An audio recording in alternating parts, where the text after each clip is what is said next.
salaamaaleykum mbokk yi ñuy suivre ci seen xalaat info ñu ngi leen di màggal di leen siyaar bu baax di leen wax ni nag ku ne xam na ni seen bi dañoo changé tur bi mi ngi tuddoon Cherif Diop TV lañ ko tuddee woon bu njëkk mais dañ ko changé tudde ko xalaat info comme ça ñu gën ko moderniser pour léegi ñu changé idée bi comme ça liñ ci daan dugal bu njëkk ay vidéo teg rek lañ ci daan def vidéo yoo xam tey jàngale lépp loo xam dafa jëm ci informatique moo xam ci téléphone moo xam ci application yi génn bees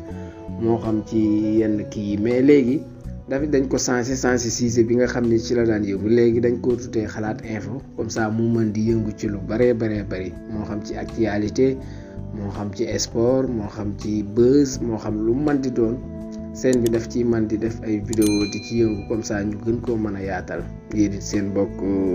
ku ci déglu rek ku ci seetaan vidéo bi sa commentaire boo ko mënee joxe ci suuf comme ça dina ci am solo lool bu fekkee ngeen gën ñoo dolli daal loolu daal lañ ci jublu dañoo sensé nom bi sensé sujet bi nga xam ne moom la daal ndax bu njëkk ci informatique lañ daan yëngu mais léegi dañoo sensé sujet bi comme ça mu mën di yëngu ci lu bëree bëri te yaakaar naa ni loolu dina leen neex ba tax na noonu daal lañ ko gisee moo tax ñu tuddee ko xalaat info bu defee day man di teewul nag vidéo yi nga xam ni lu ëpp moom lañ ci daan def muy daanaka boo xoolee seen vidéo yi ci njëkkoon a def dindi wuñ ko ndax dañoo xam ni xalaat info moom lim ëmb bari na waaw mën naa yëngu ci lu bari moo tax ñu bàyyi ko ci moo xam vidéo yi nga xam ni day jàngale ci wàllum informatique ci wàllu téléphone wala application wala benn technique boo xam ci téléphone la nekk wala mu nekk ci leneen kon vidéo yooyu dañ ko ciy bàyyi